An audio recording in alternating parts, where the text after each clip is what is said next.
Hey everybody, welcome back to my YouTube channel. I'm Dr. K. My name's Kaylee McIsaac and I am a board certified licensed naturopathic doctor. I practice here in beautiful Vancouver, British Columbia, Canada. And I'm a fertility ND. So my practice is focused on reproductive medicine, helping you get pregnant, stay pregnant, and thrive in new parenthood and beyond.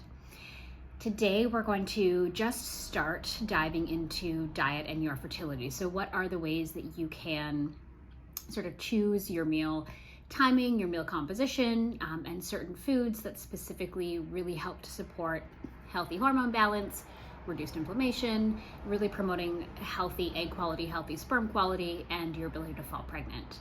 So let's get into it. So if you've ever taken a look at the research for diet and fertility, or even just simply done a Google search looking at what you should eat for your fertility, you'll find that the opinions on the internet are varied. So everyone kind of will tell you a little bit of a different story when it comes to what you can eat to help to promote healthy fertility. And oftentimes they actually contradict one another, which can be pretty frustrating. So what we've done at my practice, which is AcuBalance Wellness Center, is we've really taken a look at sort of across the board, where does the research sit? So what types of diets and types of eating patterns are supportive to fertility, to try and see if we could pull out some of the factors from several of these dietary approaches that can benefit fertility and figure out why more than one dietary style can work. And what's really interesting is if you look at the research, there's a little bit of research that suggests the Mediterranean diet is a really good plan for fertility. Some other research suggests that more of a paleo style of eating can be beneficial. And then there are people who sort of anecdotally would say that even a keto diet or a vegan diet, other styles of eating are beneficial. When we look at all the diets that can benefit your fertility, what we have found is that they all sort of have four main goals in common, which is that they all aim to lower inflammation in the system. They all aim to lower oxidative damage or oxidative stress, which can be really harmful to the quality of egg cells and sperm cells. They all aim to regulate your blood sugar. And lastly, they all aim to provide nutrient density. So they all focus on foods that are particularly rich in micronutrients. These approaches then can be interpreted in a number of different dietary styles and still benefit your fertility. So whether you eat grains or you don't eat grains, or you eat animal protein or you don't eat animal protein, you can build a fertility diet around the style of diet that really works for you, as long as you keep those four main principles in mind. So in my practice as a naturopathic doctor, I talk a lot about diet in relationship to your fertility. So what can you eat and what should you potentially avoid to help to promote really healthy hormone balance, lower inflammation, and then improve the quality of the egg cells or the sperm cells that you manufacture. So we call this our peak fertility diet or our peak fertility approach. And really, when it comes down to it, if you can look at your plate of food and you can sort of check off these 4 or 5 things, no matter what it is that you are eating in a way that really helps to promote healthy fertility. So let's get into what those basic 5 principles are. The first one is no processed foods. So you probably knew that this one was coming. We generally all understand that processed foods are not particularly healthy for us. But the reason that they can be detrimental to fertility is that a lot of processed foods are high in trans fats. And there's some really decent research that shows that a diet that's higher in trans fats can be really detrimental to your fertility. So there was a study done at the Harvard School of Public Health that showed that obtaining just over 2% of total calories in the diet from trans fats more than doubles a woman's risk of an ovulatory fertility disorder.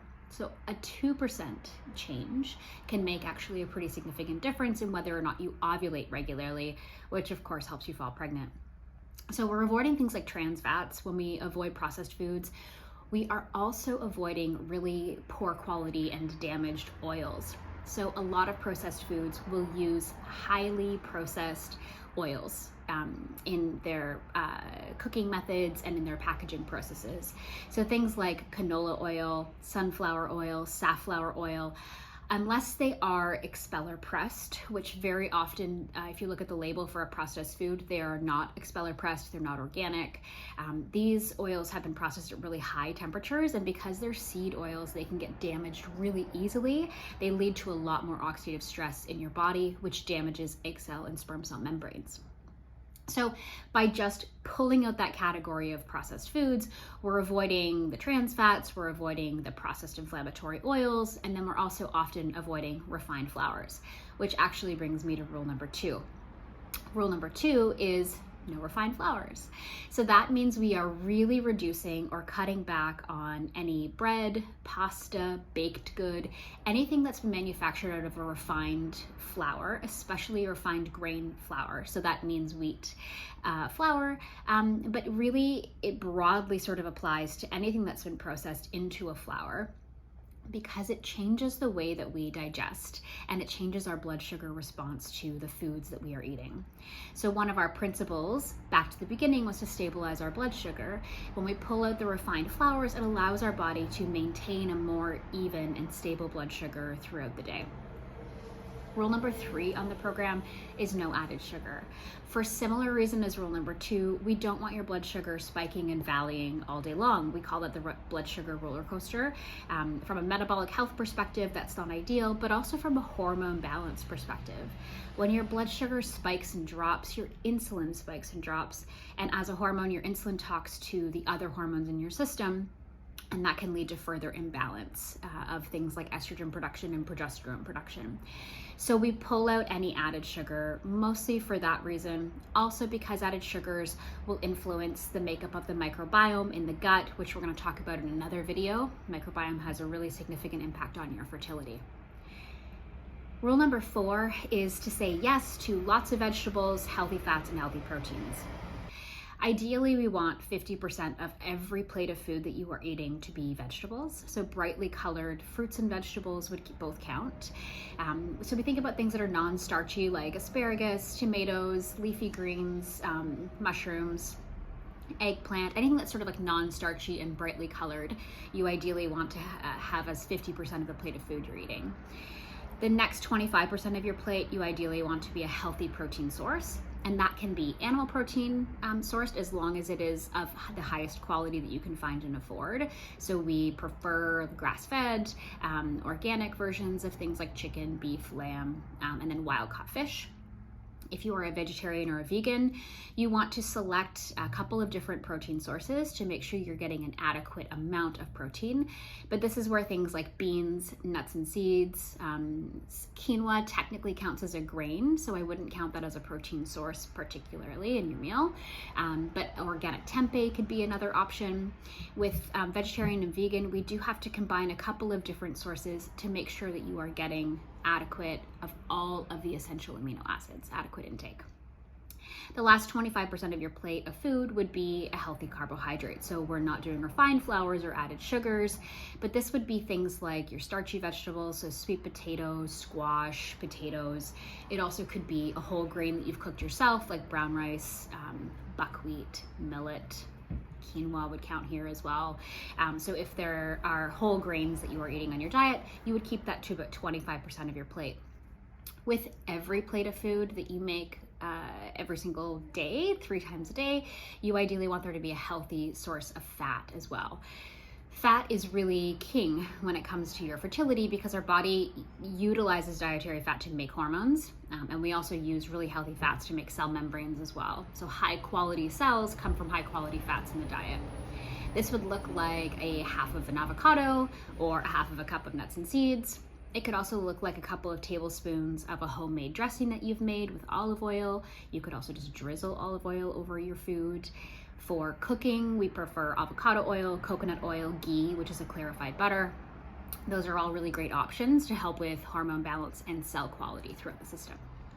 The 5th rule when it comes to your fertility eating is to stay hydrated with mostly plain water. We're okay with herbal tea. And when it comes to caffeine, we want to keep it to like 1 coffee per day, ideally in the morning before 10 a.m. because some people, it can take up to 12 hours for them to metabolize caffeine through their systems.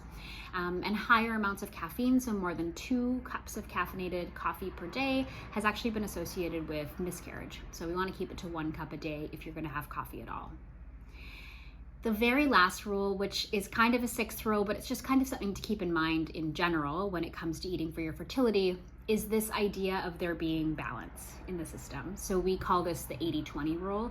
We ideally want you to eat like this 80% of the time, and then 20% of the time is when you can go and live your life and have a croissant at a coffee shop or have that piece of birthday cake if you're celebrating with friends. We don't want you to feel super restricted on this program because there is more to eating than just its micronutrient makeup, its macronutrient ratio. There's a lot more to eating from an emotional standpoint. So we really want to make sure that there's room here, a little bit of wiggle room for you to experiment and have some things that are not necessarily on the program like 20% of the time. So that means throughout the week, the vast majority of the meals that you make are 50% veggies, 25% protein, 25% non-processed or refined carbs, and a healthy source of protein. One of my favorite ways to not have to think too hard about how you're going to get 50% veggies, but make a really full, satisfying meal is to do what we call build a bowl. And I'm going to walk you through the 5 steps of building a bowl meal, which is a really nice thing to do for lunches, for dinners. It's a great meal prep option as well. So you could have a whole bunch of roasted vegetables, for example, available in your fridge, some leafy greens, some pre-cooked proteins, and then you can just throw this all together for a lunch either to go or if you're working from home in your office. But let's go through the 5 steps of building a bowl, and I'm gonna put an image up here so you can see what it is that I'm talking about. Okay, so here is how I love to suggest people build a fertility-friendly bowl of food. You could certainly eat like this for really any meal of the day, breakfast, lunch, or dinner, but I do find most of my patients will love to do this at lunches because it's quick to grab and go, or if you need a quick dinner idea. So step 1 is to pick a base. I love to use a couple of cups of leafy greens here to make sure that we're getting all of our folate-rich vegetables in. I love baby kale, spinach, arugula. You could certainly wash and chop up some chard or some romaine here as well, is a really nice option. Step 2 is to pick a protein. So this is where we are incorporating our high quality animal protein, wild fish or salmon. And then again, if you're vegan or vegetarian, you could consider organic tempeh, beans, nuts and seeds. These are all great protein sources. Step 3 is add an unlimited amount of vegetables. A great way to meal prep for these is to do a big tray of roasted veggies on a Sunday. So we'll throw in things like broccoli, cauliflower, radishes, roasted cabbage is actually kind of delicious. You can do any type of roasted vegetable that you like here. Other great options are shredded carrots or beets, and sliced cucumbers are also delicious on top of a bowl. Step 4 is we add some sprinkles for flavor, texture, and a little bit of added fat and protein. So great options here are nuts and seeds, hemp hearts, berries, herbs. I love cilantro or dill on top of a bowl like this. And then step 5 is pick a drizzle or a sauce. So an olive oil based dressing you've made at home is a great option. Guacamole and salsa are good. Tahini is a nice drizzle. Tzatziki is a good option if you're not sensitive to dairy, or if you're using a coconut yogurt based tzatziki, that's a great option too. And then hummus is a really nice sort of thing to dip our vegetables and our proteins in, or mix all the way into the bowl. So here's just a really nice, easy way of building a fertility-friendly bowl of food, high in vegetables, high quality fats, high quality proteins, without you having to, think too hard about meal prepping or recipes or what should I eat. Just build yourself a bowl. So that is the very beginning, the gist of the peak fertility diet. Remembering to keep these 5 rules in mind at all times, or at least 80% of the time. You want no processed food, no refined flour, no added sugar, Say yes to lots of vegetables, healthy fats, and healthy proteins. Stay hydrated with mostly water and herbal tea or 1 cup of coffee per day. And then the last overarching rule is that 80-20 rule. We want you to eat like this like 80% of the time, and then 20% of the time can be your what we call cheat time or your fun time to go out and have some things that are not strictly in the interest of improving your fertility. Let me know in the comments below what else you want to know about eating for your fertility. If you enjoyed this video, please subscribe to my channel. I'm new to YouTube, so I would love the support.